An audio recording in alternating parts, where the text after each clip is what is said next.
What up, everybody? It's Ponter here, and today we've got a game on Riviera.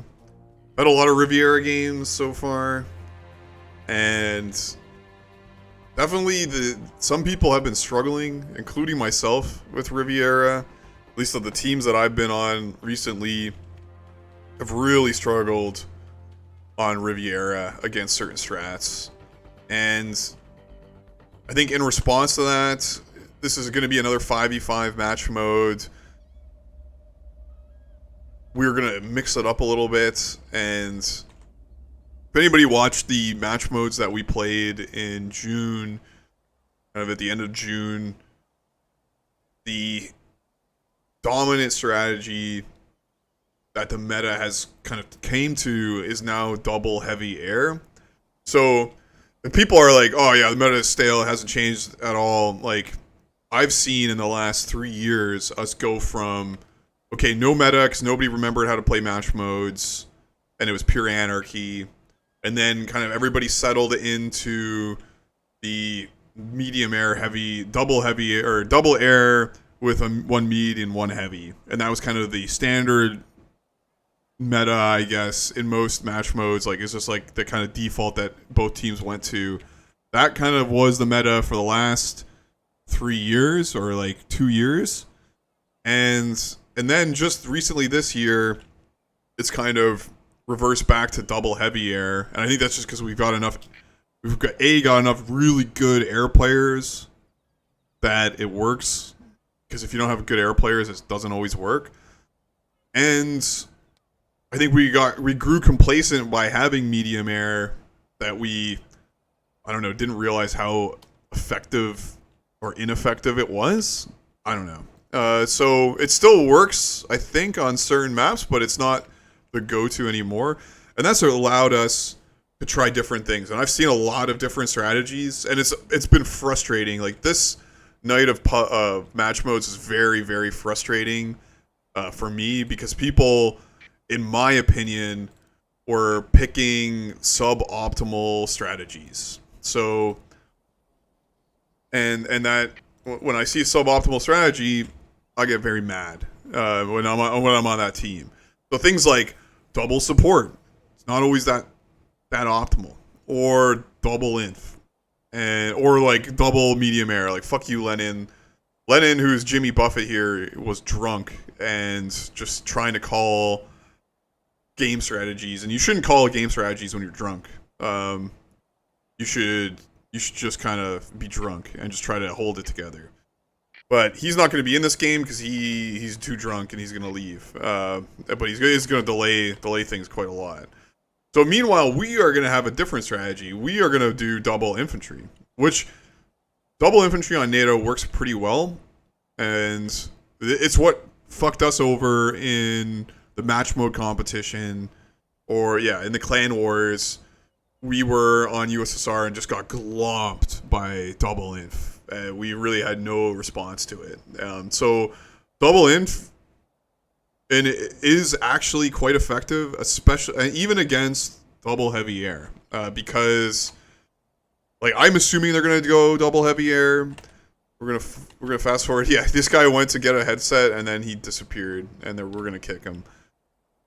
You know, double heavy air can smoke double infantry, but if you can hold in that opener against double heavy air, the infantry can just spread everywhere like an octopus and get into every nook and cranny and really make it hard for the double heavy air to kill everything, because there's just so much stuff. And then because you have one less ground guy, your ground push is going to have less oomph.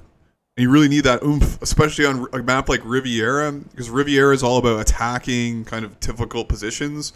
Like, USSR either has to attack this, which is, it's a very rewarding place to push because there's 2 CPs there, but it's difficult to push. And then the mill is like one of the hardest places to push in the map, or in the game, let alone the map. So you need a lot of oomph to get to either one of those spots as USSR, and you know, if the air comes in and kills everything, then yeah, you're good. But, oh yeah, and meanwhile, we're telling them, like, good, it's going to switch. Also, this is gets replay. Like, this isn't me playing this is good. The pink infantry is me, and I'm just going all shitheads, all reg inf.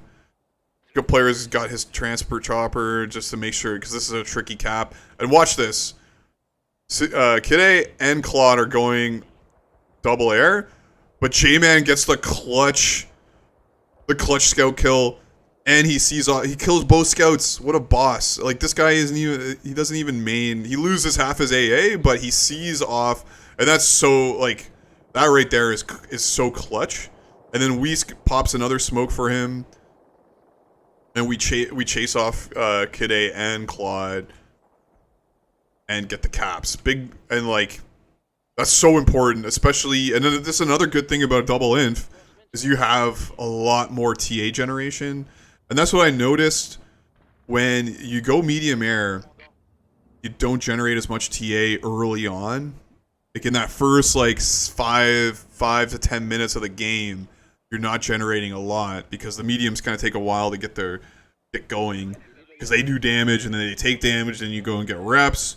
But sometimes you can't even get the reps down because you're so starved of TA. And that's what I noticed, like in our Riviera games, we were so starved of TA, we never even got jeeps down because, you know, we're getting banged by air, we never got caps. Here comes the double air again. They got together, and that might have been a mistake on their part, splitting up. And they got C'd off. They got showed off again, and there's just nothing there to push, right? So you see here, this is really important. Like, we'll just pause it. We have so much stuff up here, like forward inf giving us vision and pumping missiles into weaken the heavy air. J-Man got a clutch reinforcement up here.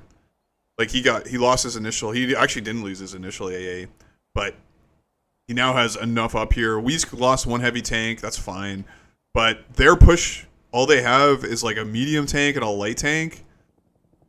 They also have kind of a noob support, but he actually knows this guy, Papa Loco. Like J-Man knows him, so I think he does have match mode experience. Like this is pretty ballsy, but. And I don't know who barbecue sauce is. That might be Kickapoo. It's some kind of it's some Smurf. So many Smurfs. Yeah, notice like their air couldn't wipe us out, and there's nothing there to push. And now USSR is in a crisis, and we have an opportunity. Like we have a choice to do something because we noticed that they and like through both deleting this medium. I have no fucking idea why. We have a choice to do. We have to attack now. And I'm saying mass drop on Firebase and then also pressure Mansion. Because I'm setting up here, we're getting inf into the woods. They still have infant here, so annoying. I'm struggling with this sniper. Like, I couldn't get this sniper to snipe, even when I got line of sight. Like, I'm going to run this guy in here. I'm getting sniped. Because he's got a sniper in this position. I didn't notice at the time, but he's just shredding me. But my sniper is not sniping. Even though I think he's in like some kind of sweet spot where that sniper can't snipe. Maybe I should put it over here or over here. Maybe there's a better angle because like this rock thing is in the way. But notice I just cannot keep stuff alive here. In the meantime though, we're doing mass drops over here. And again, this is psychological warfare. Like I don't even think this is going to succeed a lot. But what we're doing is they're forming up for a big push here, and we're going to distract them from this big push. So I want to do everything in my power to keep them from ever going to the mill. Oh, that's an int. That's an int by Studerball. And in the meantime, we're also pushing here, so we're doubling up the pressure. And you can do this as double inf. Like, you can push in a lot of places. Like, you can get a lot of cheap drops. Good players, special military operating into the bunker. That's just gonna be hilarious. Getting into AT all the way up there. And yeah, they don't have the dropping power of us. Like we have 3 players dropping over here. They really only have 1 inf. And we get the Kappa Mansion, and this push never even happens. Because I think they are starved of TA. They didn't get a lot of caps. They spent 16 TA to burn out the woods. Because they were probably getting sick of running into my shitheads. But that's not killing forts. That's not killing the support. That's not killing the armor.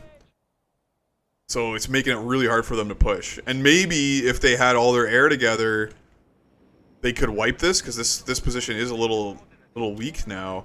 But look, their air is being pulled to deal with more mass drops. And even though we never got a cap of this, we never even decapped it, I don't think. Like, their air is shooting missiles into a bunker in their back. And we're still holding Mansion and getting a brutal tick on them, and now we're softening up this place. And they got another sniper in the woods. Jeez. So already, like, the double inf has taken the edge off of their team. And I think this is the massive throw. Stutterball, yeah, Stutterball sometimes doesn't take things seriously, like spamming medium tanks up here, like that's a massive, like that's trolling right there. And they're okay, and I want to talk about some accusations of, or people are getting kicked from servers for playing suboptimally, and like kicked from certain match mode servers. Like, you shouldn't kick somebody, like, even though Stutterball is trolling here, like, he's massively thrown, you shouldn't kick him from like, ban him from a server for doing something like that. Like, you could probably have some words with him and insult him. That's fine. I do that all the time. I will insult people for playing shitty.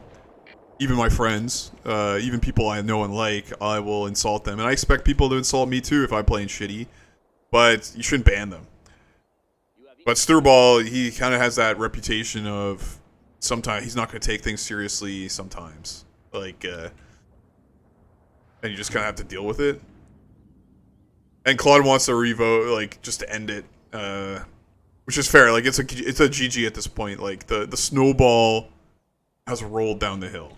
And, you know, we've got in a commanding position now, and we can just play them out. Like, they don't have enough TA to nuke. Like, their only hope would be to nuke here.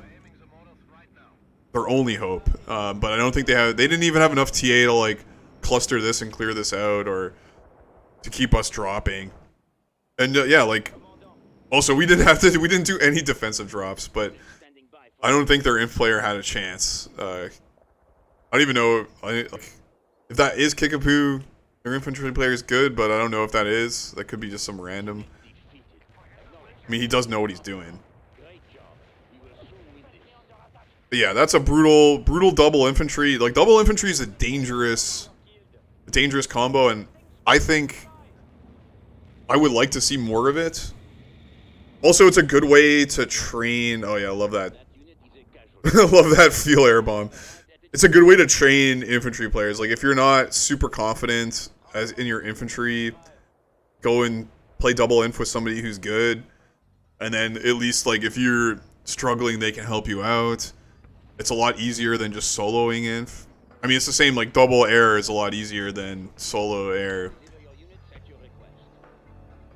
But yeah, it's good that we have some more diversity in the strategies. It's not just medium air every game. It's not just double heavy air every game. Like, you can do something different, guys. And, like, this strategy has crushed teams that I'm on, and it's crushing teams that I'm also on. So, yeah. It's GG. Hopefully we'll get some more match modes soon. And, yeah, soon TM. And yeah, take it easy, guys.